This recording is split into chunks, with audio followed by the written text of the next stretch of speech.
No, now you start, try to start sharing. I think you can. Yeah, it's very exciting for me to be allowed to give this online talk to, for the first time, to an audience, and especially to an audience in from IIT Bombay. So I hope you will gain something from this presentation. I think the first hurdle is always with these online presentations to open the right screen. And if you open the wrong one, to find the right one without opening all your private conversations. So I think first hurdle is mastered. As you already mentioned, my group, I'm a PhD student, a second year PhD student at the Center for Quantum Technologies in Singapore. And we are quite a small center, so the center itself is working on a lot of different things. It has a computer science department. It has one floor dedicated to theory, one floor dedicated to social mingling space. And then the lower levels, where I'm also dwelling, are dedicated to experiments, including cold atoms, including quantum optics, including single photon sources, and basically any quantum technology that is of interest at the moment, which is a very cozy place to be. So I would just like to show you our, how to say, social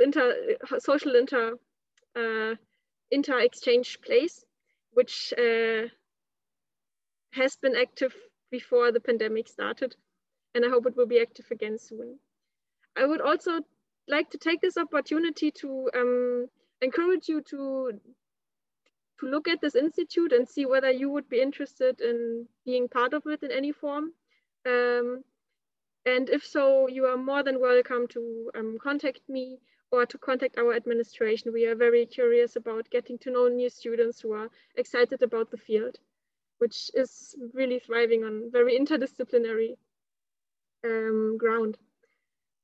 And I'm talking here as a PhD student in quantum physics who has graduated from physical chemistry as a master and as an undergraduate student. So I hope we will have some time during the questions and answer session as well to answer any questions you might have into this and into the academic direction. So without further ado, I would like to talk about the topic that my group, even though not me, but many members in my group are focusing on. And that is the development of single photon sources that can be deployed in environments that require them to be very robust. Now, if you look at possible single photon sources, you will see that there are many different ones that are being developed at the moment, from organic molecules to quantum dots to atomic vapors to solid state, so semiconductor-based single photons, so quantum dots and others. There is a whole zoo of possible sources, and it's especially to a new person, to an apprentice of the field, very overwhelming to figure out why one would use a specific source and not a different source. So to me,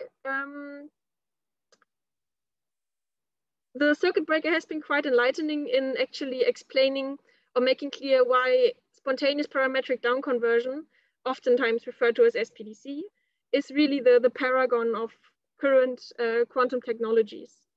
And I will make this clear during this presentation as well. So quantum optics itself is a very appealing field for quantum computations, or basically any type of quantum technology, including metrology, communication, and sensing, because of its degrees of freedom and because of the stability and the accessibility of these degrees of freedom. So a photon itself is only limited by the time of flight and its propagation speed, which is again limited by the refractive index of a material. But this in principle makes it a very long range source for information sharing. Also, it is a qubit, but it can also be a qubit depending on the degree of freedom that we utilize. So a photon can have different polarizations, as you might be aware, but it can also have different frequencies, be emitted into different spatial modes, different times, at different times, or have different orbital angular momentum. So this offers a large range of possible degrees of freedom to do communication with or computation with. Now, most of the current SPDC sources do focus on polarization entanglement. And the reason for that is that qubits, polarization-based qubits, are very stable and are very accessible. We have half-wave plates, we have polarizers, and we have very polarization sensitive or insensitive, depending on what you want, detectors available. So we have a very advanced technology to really finely engineer polarization qubit-based systems. The properties that we want a single photon source to have can be divided in conceptual and into application-based properties. So of course, we want a light source to be bright, because that defines also the amount of information we can encode per time. Each photon, in a sense, can encode a qubit. Can encode for a qubit. So the brightness is one of the key criteria. And then, of course, you want to have as little noise as possible in the system, which means that we want to have a high purity of single photons or of photon pairs, depending on the application. Now, these are two things that are oftentimes being tweaked, and then a new result of a new source is published. But there is something else, and that's the application-related parameters that are oftentimes being neglected to create the perfectly bright source. And that's the robustness, the simplicity, and the tunability of the source. So these are three parameters that are very closely related to the application, and that need to be taken into account additionally beyond this race for brightness.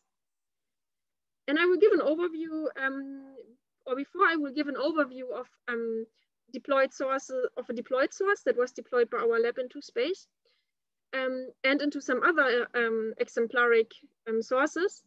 Let me firstly just give a conceptual overview of the physics behind SPDC sources.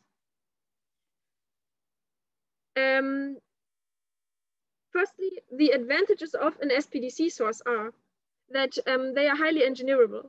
So they are based on, you basically have a crystal with a very high second order nonlinearity.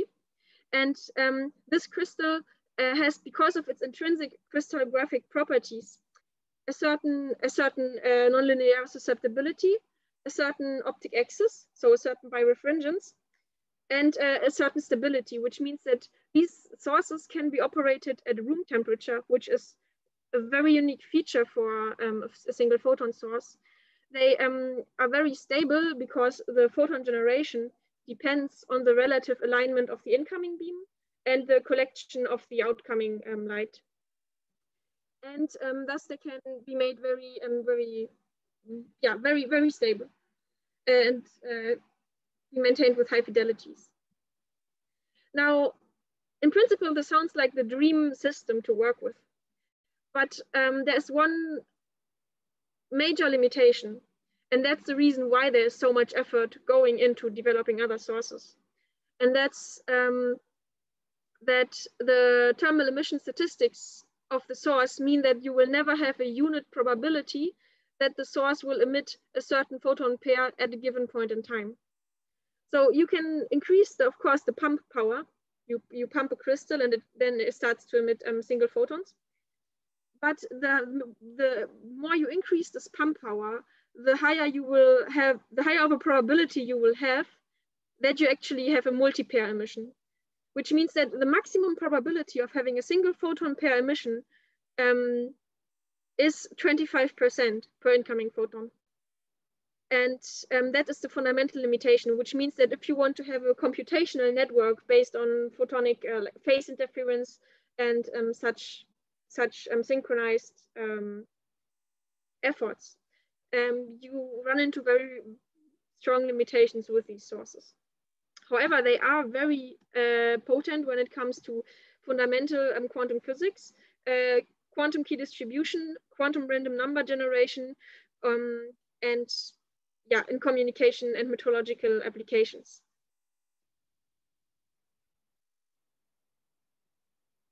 Okay.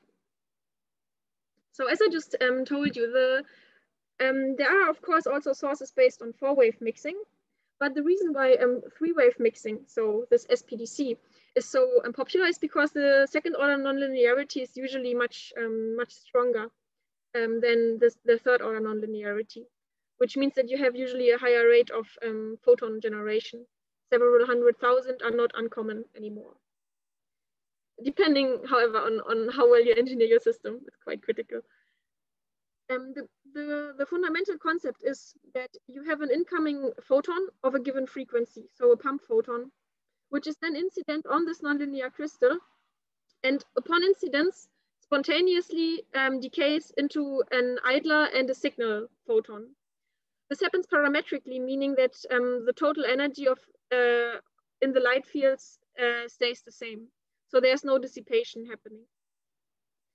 Because this emission is also very weak, or the conversion is very low efficiency, you also can usually assume a non-depleted pump. So in any type of theoretical derivation, you can assume the pump power to be constant, because you're usually not really limited by that, but by the multi-pair emission that sets in at some point.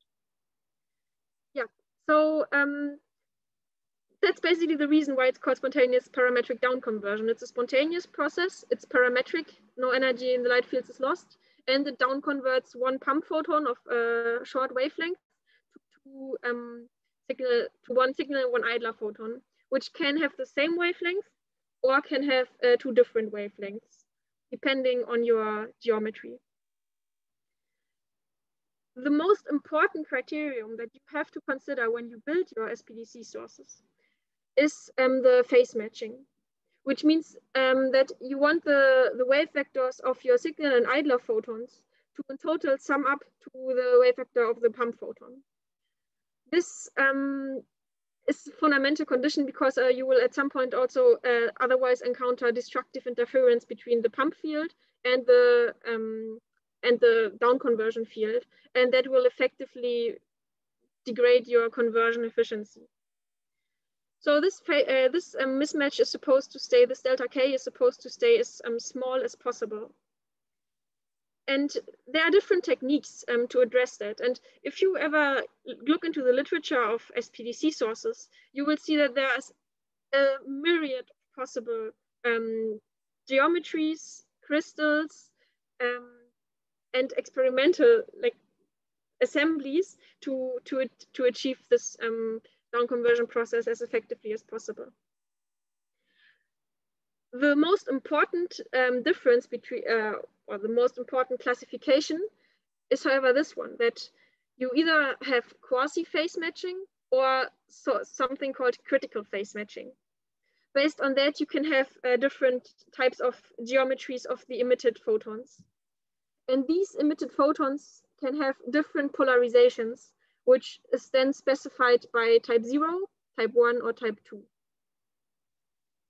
Before coming to quasi-phase matching, which is the more recent, not very recent anymore, but the more recent way to produce single photons, I will tell you about the most basic scheme, and that is the critical birefringent phase matching. So it's called critical phase matching, but you can call it birefringence-based phase matching as well. In critical phase matching, you have to match the pump wave vector to have a certain relative positioning to the optic axis of a crystal. Most important for this crystal is that it has an optic axis, meaning that depending on the polarization component, the light field might experience a different refractive index. And this you can then calculatively optimize.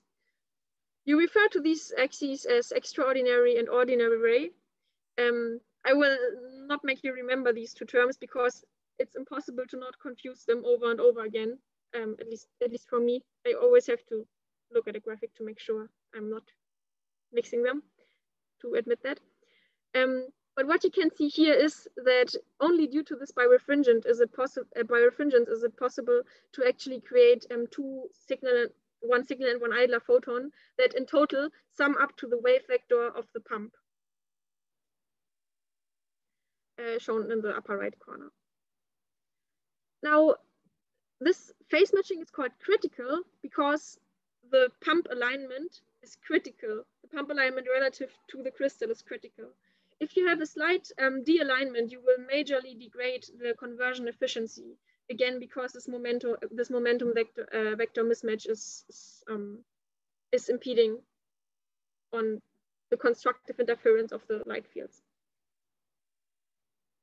This means that the more the further you advance or the longer your crystal becomes, the more likely, or not the more likely, but the more certain it is that your fields will at some point start to overlap destructively, because they will have some walk off, and this walk off will engineer the phase matching relationship. Now, what I also show you here is the two types of SPDC source that can be realized using an SPDC system. That these types are applicable to any type of SPDC system. So you either have type 1 phase matching, where you convert one pump photon into 2 times the same orthogonal polarization, so horizontal to vertical, for example.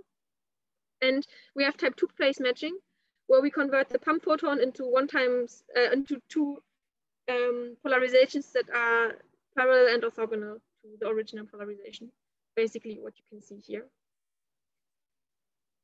And now, with all this conceptually bespoken, we now have to think about, okay, how can, or I will now firstly go into the compensation of how there are certain effects in these crystals that need to be compensated for in order to account for certain type of wavelength induced, maybe temporal dispersion of photons in these systems. So on the one hand, we have to account for spatial and for temporal walk-off in these systems. Because we look at birefringent systems, we will see that the photons of different polarization here experience a different propagation velocity. They just experience different refractive index. Ultimately, we would like these photons to be indistinguishable, or have a very, very close timing to each other, so the signal and idler photon. So what can then be done to achieve this is that you insert some optically inactive, so this is a, I mean, this is not a, how to say, a down converting crystal. You use such an, in a sense, optically inactive crystal that only exposes the incoming photons to birefringence, such that the photons will, at the end of passing through these 2 crystals, basically have a minimal delay with respect to each other, which makes them indistinguishable, in the sense that you cannot really say whether a photon arriving at one point in time needed to have a polarization that was vertical, or whether it needed to be horizontal. And this indistinguishability will be very important in just a moment. The second distinguishability that you want to erase, so you want to make a system indistinguishable, is the spatial walk-off. Because again, the refractive index will cause some polarization to actually shift, or to experience a walk-off, while a different polarization will not experience a walk-off. So in order to account for such increasing mismatch with increasing propagation distance, you can insert, again, compensation crystals, which use some tricks regarding the polarization, and then effectively superimpose the 2 polarizations to large degrees. So what you should take away from this slide is that spatial and temporal walk-off are a major issue to be addressed when you build such a source, and that these things can be addressed practically. Because this is something that people might not really be aware of when looking at the concept of SPDC sources. But this walk-off is actually one of the major limitations to the brightness of sources. Okay, so I introduced to you birefringent phase matching first, but that has mostly historical reasons. Birefringence-based phase matching was found in the first very exciting or very useful source was developed by Quasiphase in 1995. But because our fabrication facilities advanced after that, quasi-phase matching, the technique of quasi-phase matching has become available, which usually has access to much higher nonlinearities and to much longer paths of a pump through a crystal without causing destructive phase interference, meaning that you can have much brighter single photon sources based on this quasi-phase matching. So quasi-phase matching, I think, actually sounds quite confusing, but what it means is that you don't have critical phase matching. You don't need to pay too much attention to the optic axis of your material. But what you instead use is you periodically pole the polarity of your nonlinear medium to always again countercompensate for the phase mismatch that arises between the idler, and so the down-converted photons, and the pump beam. And because of that, every time you would have created destructive interference, you kind of invert I think the dielectric susceptibility, the sign of the susceptibility, and because of that, the phase match does not exceed or the phase mismatch does not reach a destructive phase difference.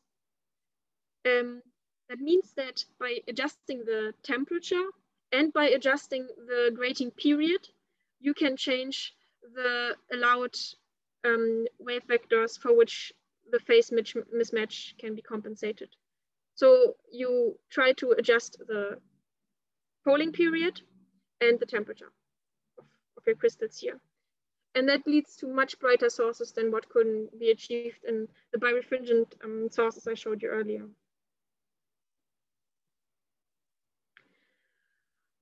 Okay, so much regarding the conceptual idea behind spontaneous parametric down conversion. I would now like to show you, before going into our contemporary sources, the very first source that was used to create on-demand polarization entangled photons.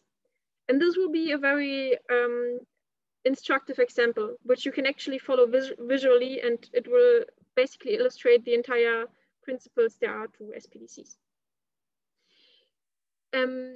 Such sources can act as, depending on the half-wave plate and quarter-wave plate you insert, can act as universal Bell state synthesizers, meaning you can create an arbitrary qubit state, maximally entangled qubit state on the side. Okay, so in this source by Quer and others from 1995, we can see that a BBO crystal, so the very typical birefringent crystal that's used for polarization entangled sources, is being pumped by a UV light source. In this material, then you can see that the down-converted photons, each dependent on the polarization, take a different path due to the birefringence of the material itself. To the right, you see what this effectively looks like. After all the compensation crystals, of course, to make sure that the time of flight of each of these photons is the same at a certain spatial position. There are two cones, two light emission cones that are actually visible in the lab. One is the signal cone, and one is the idler cone. Because we are talking about a type 2 photon source, the signal cone will have a polarization orthogonal to the polarization of the idler cone. Now, so this source would in principle not produce entangled photons if we look at the wrong points in space. So if we now look to the right, for example, or at the right, we can see that if we would now choose 2 points or 1 point on each cone that are opposite of each other, we would collect one signal cone. We would know it would be horizontally polarized, and we would collect the corresponding idler cone photon, and we would know that it's vertically polarized. There's no entanglement there because you can clearly say, okay, this photon will be, because I've measured it here, it will have this polarization. For the idler cone, okay, I measured this photon at the very bottom. There's no way that it would have a horizontal polarization, because it would be forbidden by the physics of the crystal. But what you can see here is that these cones have two sections where they intersect. And this means that at these points, if you collect the photon from this point, there's no way that the system beforehand needed to decide what polarization the photon at this point would have. It's, in a sense, the polarizations that forced them to be one of the two. So if you now collect your photons at 2 points, and that's the 2 intersection points, well, because they are position anti-correlated in a sense. So that's why you would collect at these 2 points, and you would always have a coincidence count, mostly, I mean, with some efficiency delta, but yeah. So if you collect your photons at these 2 points, simultaneously, of course, you will know that the photon pair you detect will be polarization entangled. It will be describing a psi state, depending on the phase shift, a psi plus or psi minus state. So vertical horizontal plus horizontal vertical in a quantum superposition.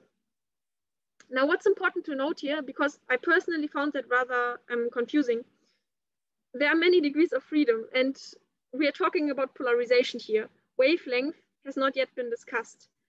It could be that these photons are actually not of the same wavelength, but you would still have entanglement in the polarization degree of freedom, given that you would compensate all the wavelength-induced temporal and spatial the difference. Now, maybe a fun or quick question to you that I will answer for the sake of time. Why do we only see 2 cones here? Why do we not see more cones? Because in principle, we have one pump wavelength, and why doesn't it could decay in different combinations of wavelengths? Well, the reason is that they actually employed an interference filter, which means that only wavelength, so only photons of a wavelength, I think of 700 something, 702, are actually being detected. Yeah, that's why you have such a pure, nice, sharp cone. Otherwise, you would see some broader cone. Okay, so if I would want to wrap this up in a lot of text in a more abstract way, one could say that you need to pick 2 possible decay paths of the signal idler, where of different polarization. You would need to compensate for any type of walk-off effects, and then you would need to make sure that these points or these paths are being aligned at some point to be incident on the same spatial position. At that spatial position, you will then not know what polarization the photon had, and the photon did not, in fact, need to collapse into a polarization at that point, into a specific one. So the last challenge then is to actually separate the photon pair that you created. And that can usually be done using either a wavelength division multiplexer, so any type of wavelength dependent redirection of the photons, or, well, that's the easiest one actually, if you have a non-degenerate photon source. Okay. So if you are curious about this and would like to test your understanding, I always find it very instructive to actually follow the path of the pump and the photon that pump would generate. So before I show you the source, the sources that were developed in our lab and the source that got successfully deployed in space, we're going to do a quick exercise. So you will see here a pump that will actually be diagonally polarized, but I split it up into 2 pictures. These pictures happen at the same time to show you how the entanglement or how the entangled polarization is being created. So if we have a diagonal pump coming in, so diagonal with respect to the crystal, we will have one vertical pump polarization part. That will be incident on a polarizing beam splitter. So for example, we look at this being the pump polarization. This will then be transmitted through the polarizing beam splitter, be incident on a periodically poled quasi-phase matched nonlinear crystal, where part of the light is being down converted into two polarizations. These two are then, well, the half-wave plane is not relevant for them, but one polarization will be transmitted, again this one, and then the one out of plane will be reflected. No polarization, no entanglement here. But what we now do is we superimpose this possibility with a second possibility. So we don't generate 4 photon pairs, but we superimpose the 2 possibilities. So for the horizontal pump polarization, the opposite happens. We have an out of plane polarization, which is being reflected. It's then being rotated. It's then hitting the nonlinear crystal, where it creates, again, type 2 down conversion, so to orthogonally polarized photons. And now what you see, this one, the out of plane polarization will be reflected, just like in the other case, but now the reflection goes into the other arm, while the, again, in-plane polarized photon will pass. So effectively now, if you look at the 2 pictures, you can see that the polarizations in each arm could possibly be out of plane or in plane. And depending, the ultimate polarization it has will also depend, or will also tell you which photon or which polarization the photon in the other arm had. So they are entangled. So you created an entangled pair here.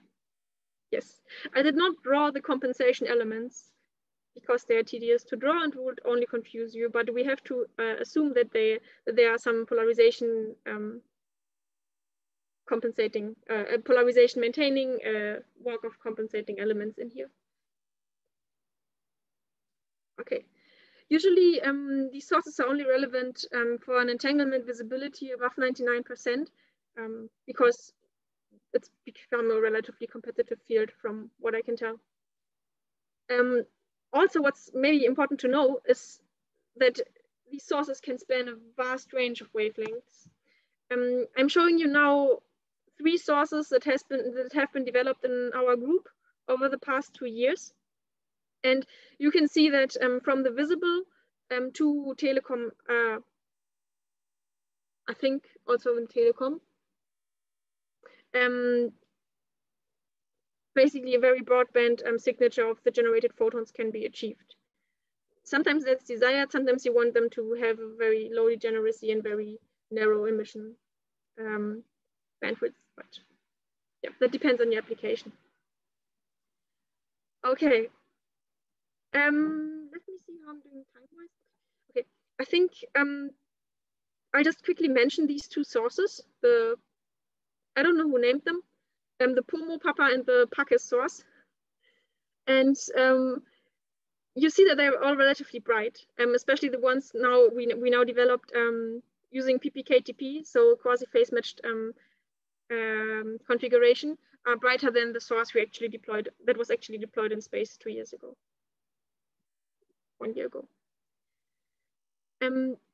This is called a beam displacement interferometer. So again, what you can see is you have a diagonally polarized pump. It will go through a crystal that will separate the 2 polarizations into 2 paths. It will then rotate one of the polarizations such that the 2 co-propagate in the nonlinear crystal. There they will both create, in this case it's the type 2 down conversion.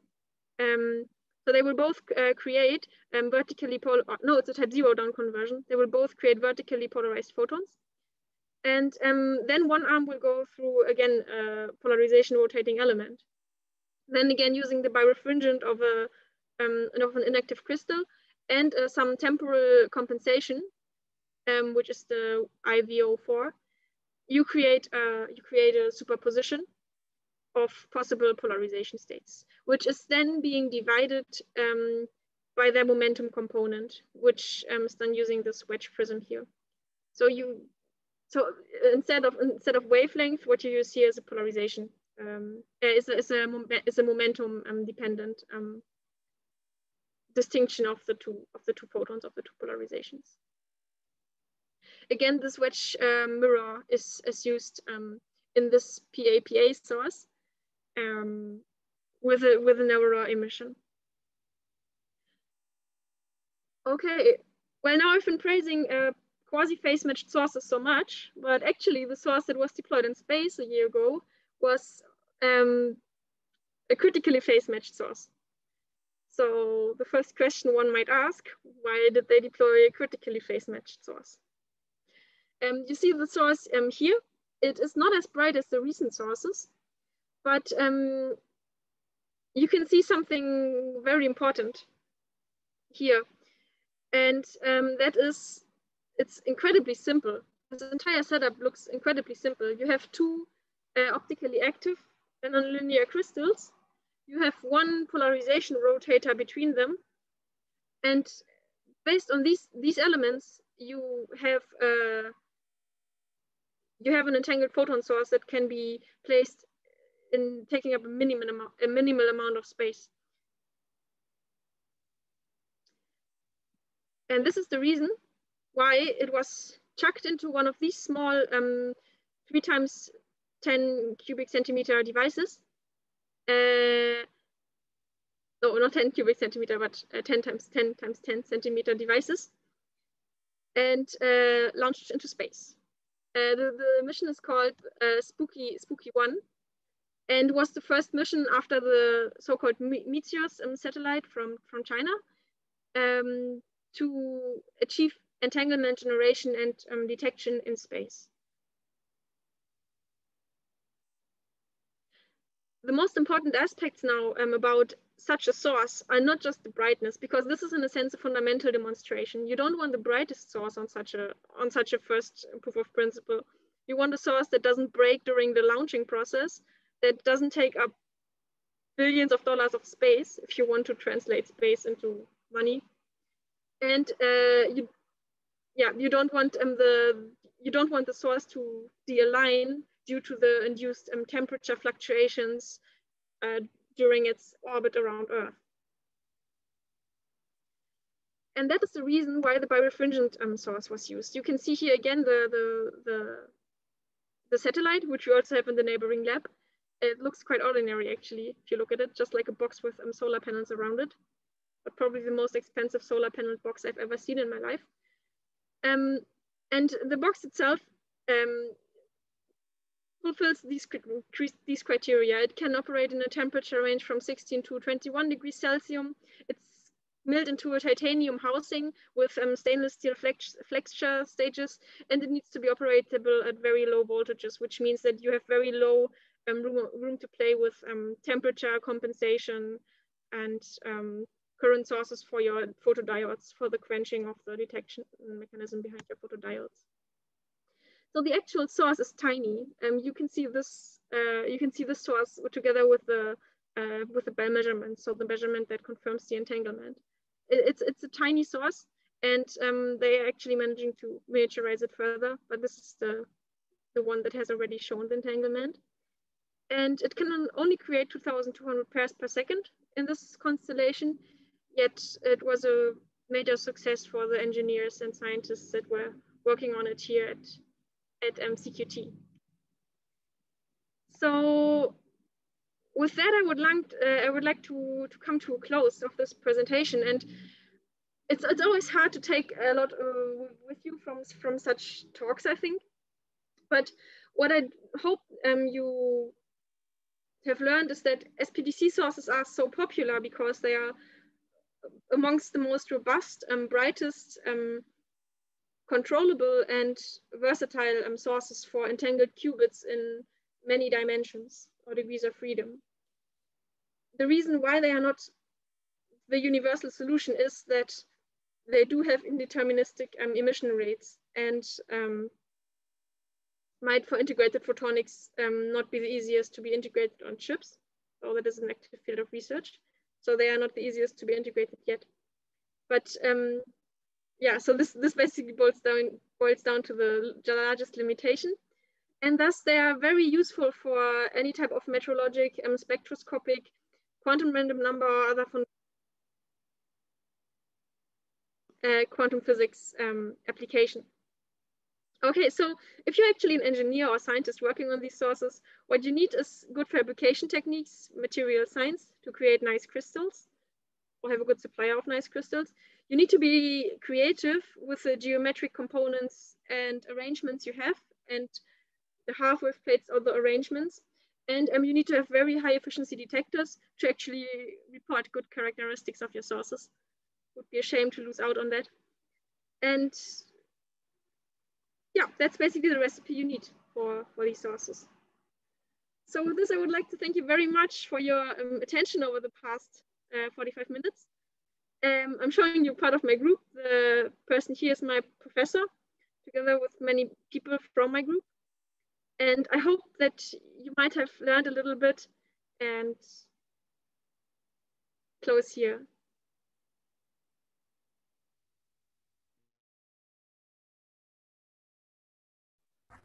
Thank you, Angelina. So, thank you, Angelina. So, okay, you have something else? From my side, you mean?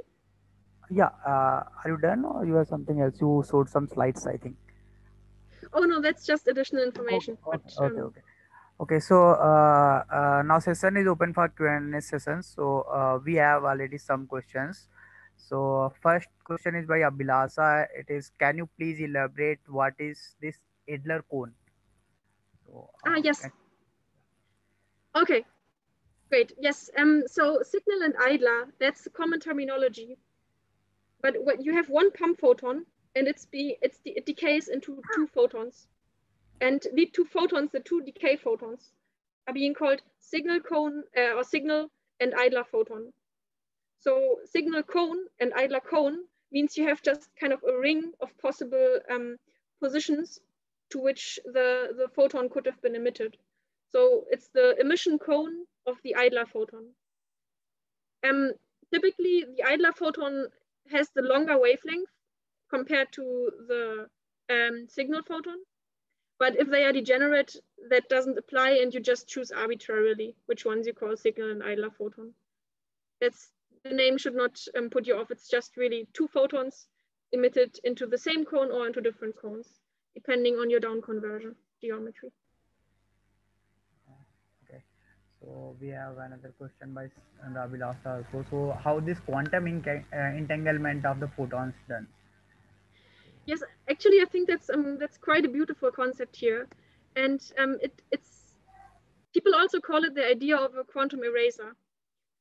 The reason for that is, so you have, I will use this slide here. So for quantum entanglement of a qubit, it means you need to collect two photons, or you need to be able to collect two photons, which will be in a superposition of having, we're talking about polarization entanglement, of having vertical or horizontal polarization. It also means that this superposition needs to be connected to whatever you measure here. So these two are in a superposition of vertical or horizontal polarization. And if you know what to measure here, you will also know which polarization it had here. But before this measurement, it's not decided. And the way you create this superposition of possibilities is by superimposing two possible decay paths. So what I show you here is basically two decay paths. That is, you have a diagonal pump. So the vertical component of this pump could potentially create, let's say, a vertically polarized photon, while the horizontal pump polarization would create a horizontal polarization. So just the orthogonal one. You also see that if you see like a vertical polarization here, you know that the partner photon, based on this process, must have a certain polarization, which is shown in the picture here as one of the two symbols.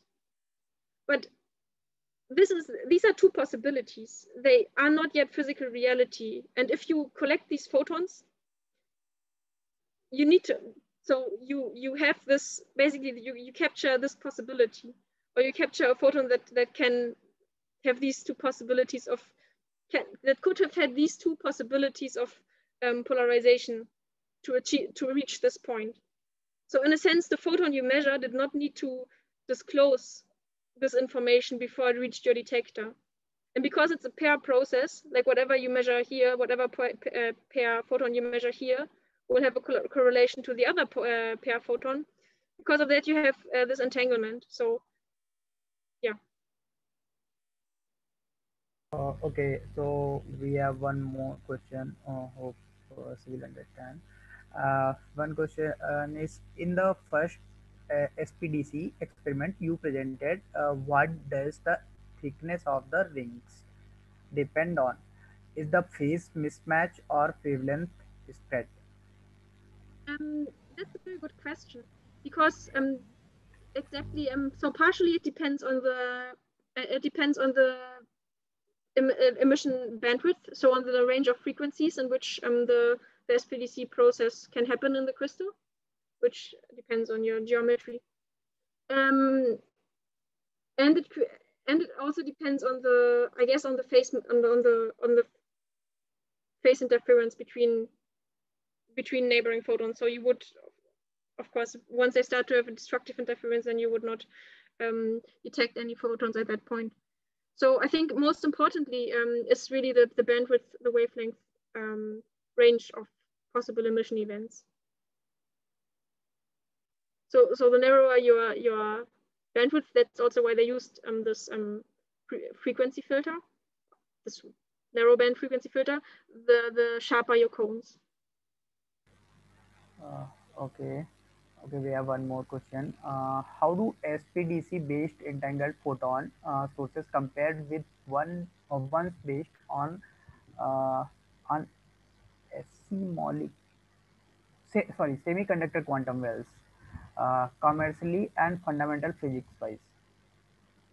Yes. Uh, So that's also a nice question because there is a group in Cambridge who has just, I think, in Nature Photonics some time ago released a nice semiconductor-based source. So the two are in a sense competing. I have to admit that I have not read so much about the semiconductor sources yet. I know that they are very, so of course the fabrication process is very different. We would, for example, not have the facilities to fabricate these semiconductor sources. They are highly dependent on CMOS facilities, on electron beam edging. And with this material here, in terms of the simplicity, conceptual simplicity of the buildup, you have an advantage because you purchase these crystals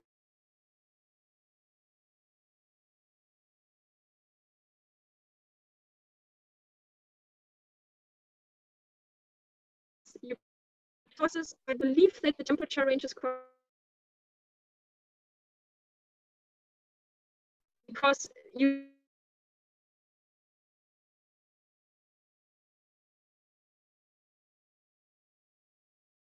what do you call it? I think they are, I don't know if they're also thermal, but I think they are also not truly deterministically producing single photons. And you usually need to apply, I think you also have some electrical driving voltage in order to tweak your source into the right window to actually create single photons.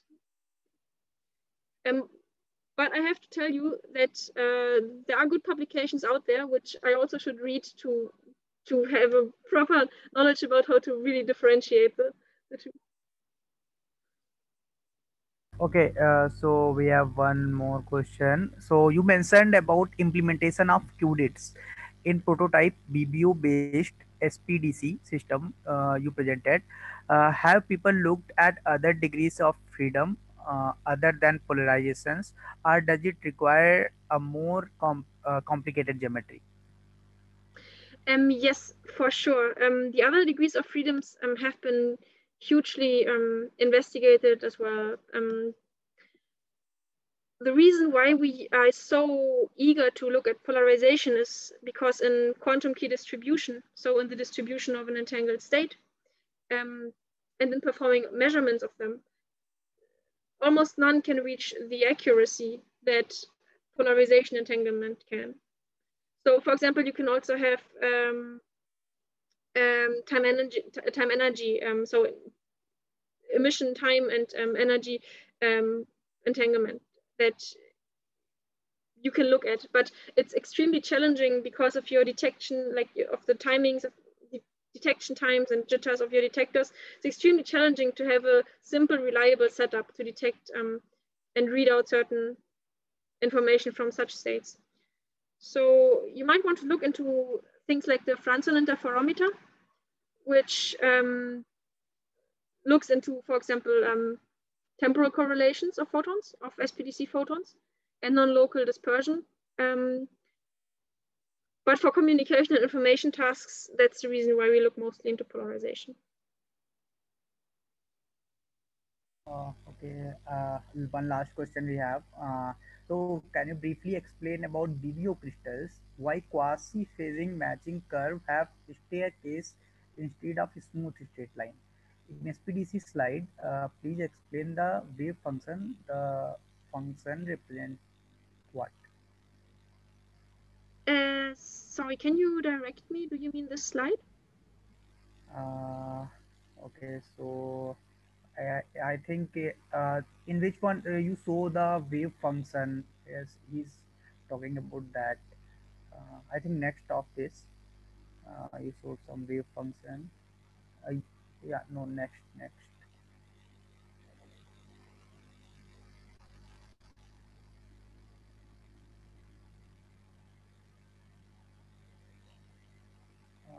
No, no, no. Yeah, I think he's talking about this. Yeah. Okay. So what you see here is actually not a wave function, though the psi is a little bit misleading. What you see is here a state description.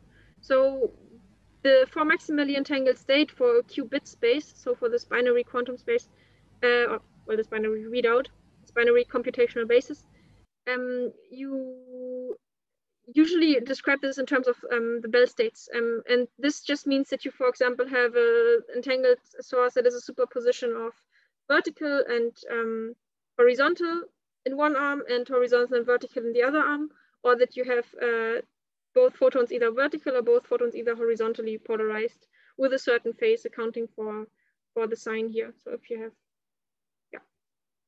So that's how this line can be understood. So this is a description of the four Bell states. And now I think one of your questions was related to the concept of birefringent phase matching. Yes, I think, yeah. Okay, so let me try to recall it. So in the case of birefringent phase matching, we have a pump that propagates with a given wave vector. Now we also have the two so the signal and the idler photons that are co-propagating in the material.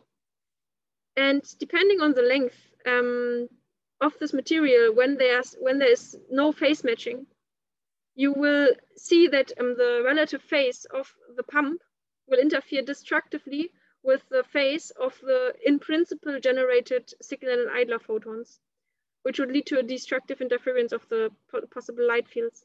And that effectively leads to the process not taking place. So that's the reason why phase matching, or why no phase matching, would lead in total to a very low to no generated single photons. Okay. Okay. Thank you, Angelina, for a wonderful talk. So we have Thank you for having me. yeah. So we have next talk of